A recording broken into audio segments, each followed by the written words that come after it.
Hey everyone, this is Goober, and welcome to my video tutorial on importing static meshes into Redfaction using Rafalh's V3D Tool version 0.1. There may be a newer version of this tool available by the time that you watch this video. I'll release a new video if the way you need to use the tool has changed, but otherwise you should be able to follow along with this video no matter what version of the tool you're using.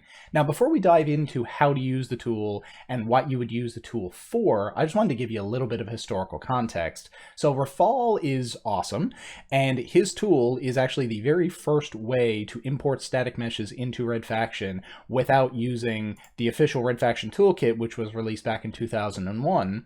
Specifically this plugin right here, a V3D exporter. And this plugin works perfectly fine. The only issue is it only works for 3ds Max version 4.x or 5.0, and 3ds Max 5.0 came out in 2002. It's pretty difficult to find, incredibly difficult to use, and feature limited and expensive. Rafalh's V3D tool here allows you to convert directly from GLTF into V3D, really V3M files, and then straight into Redfaction. Notably, you can do this from pretty much any 3D editor you want, like Blender, which is free, and what we're going to use in this tutorial. So with that, let's dive right into the tutorial, and let's go download a model that we're going to use and import it into the game. Okay, now we're going to go through and prepare and export our static mesh from Blender for use with Rafalh's V3D tool, and then import into Redfaction.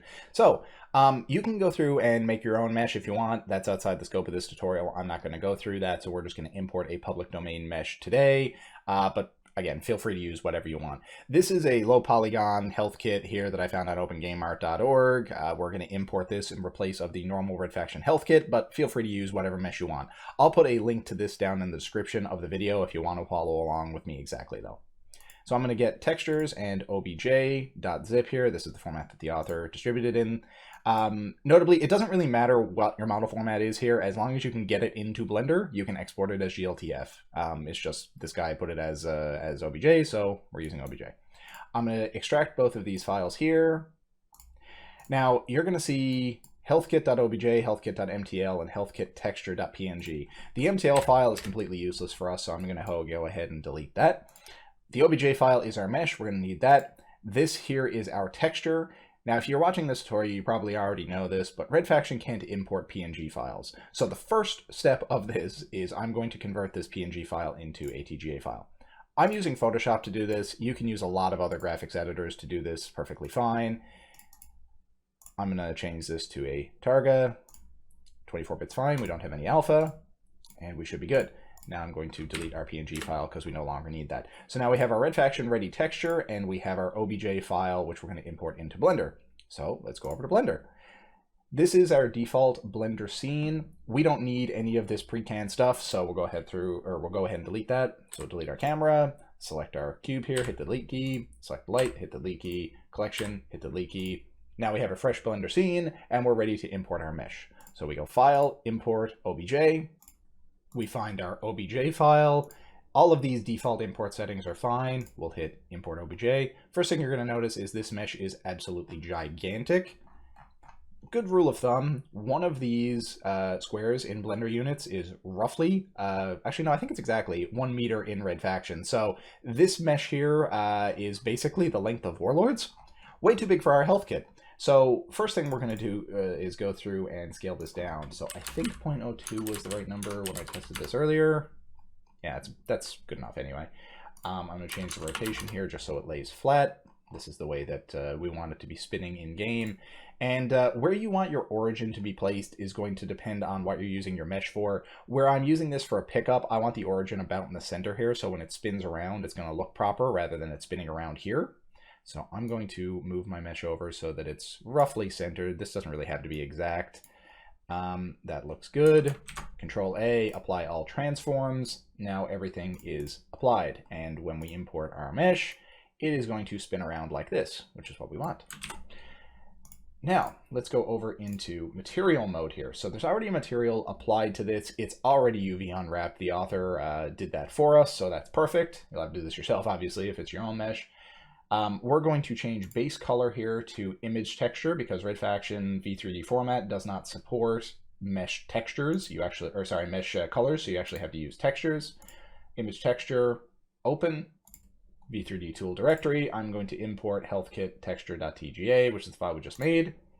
And now that is imported. You're not actually seeing it on the mesh, but it's imported. This is all we had to do. Now our mesh is ready for export as GLTF so that we can run through rafalh's tool. So I'm just going to select my mesh here, File, Export. GLTF 2.0 is what we're looking for.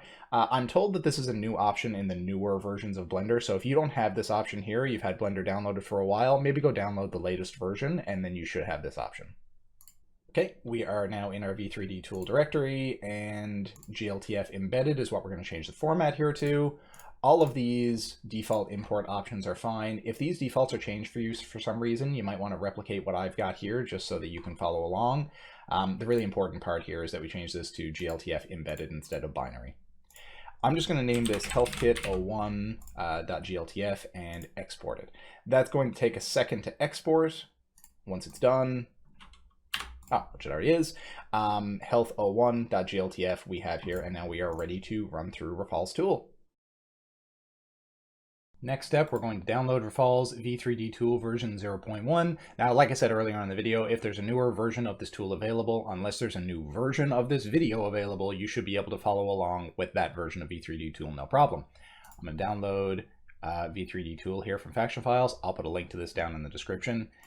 Go over here, extract v3dtool.exe, and now we are ready to go. So I'm going to shift right click here, open a command window, and the syntax for this tool is incredibly simple.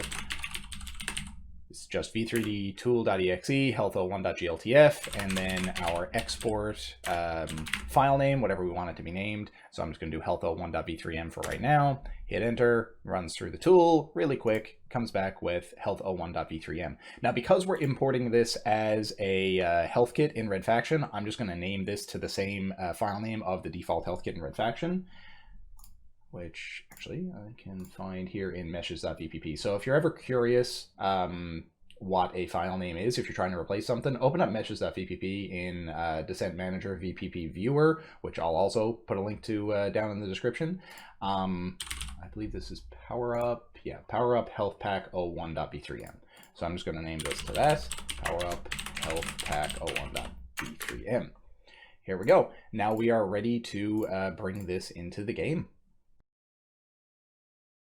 Okay, now we have our mesh exported from Blender. We have it run through rafalh's V3D tool, and we have powerup_healthpack01.v3m because we're going to be replacing the normal Red Faction health kit file, so we need to have the same file name as it. So we're going to open up VPP Builder. This is part of the Descent Manager VPP toolkit, which I will link down in the description below as well. It's basically a core resource for any Red Faction modders or mappers. I'm going to drag our V3M file into here and our texture file into here. We need to make sure we have both of them. Save as in our multi-folder, health kit 3, sure. Doesn't really matter what you name this. Over here in your multi-folder, you're going to see healthkit3.vpp. This is our client-side mod. So if you wanted to give this mod to anybody else, you need to give them this VPP file. They drop it in their multi-folder, and this will work for them as well. Let's load up the Dash Faction launcher, go to Options. This option here, I want to bring your attention to, is very important. Under most circumstances, you probably want to keep this disabled, just so you don't run the risk that some mapper is going to include some modded default texture in their map and really confuse you in game. But obviously that's what we want to happen for our client-side mod here. We want the game to load new versions of game files from user maps multi. So make sure this is ticked for testing our mod, otherwise your mod is not going to work. Launch game. I'm going to start DMO2. Here we go. Here is our health kit. So it's replacing the default Red Faction health kit. There's another health kit. Whenever there's a health kit in the map, it is going to be replaced with our custom mesh. There you go. Now this is of course only one potential use for custom static meshes in Red Faction. You can also import them into Red as brushes to basically use a 3D editor to make red geometry. You can also import them as custom clutter meshes if you're making a full-on mod, not just a client-side mod. But for right now, for this tutorial, this will suffice. I can do other tutorials in the future on those. Anyway, I hope you learned something. I hope you really enjoy rafalh's V3D tool. For me, it's pretty awesome that we finally have a way to get static meshes into game without having to use a 20-year-old version of 3ds Max. So I'm pretty pumped for that. If you have any questions on this tutorial, how to use the tool, anything like that, drop by the factionfiles.com community Discord server. I'm pretty sure every remaining mod maker and mapper and everything in the game are in there. we'd be happy to help you. I'll put a link to it in the description below, but it's redfaction.chat, open in a browser, and you'll join the community. Anyway, with that, thanks for watching. Hope you make some good mods.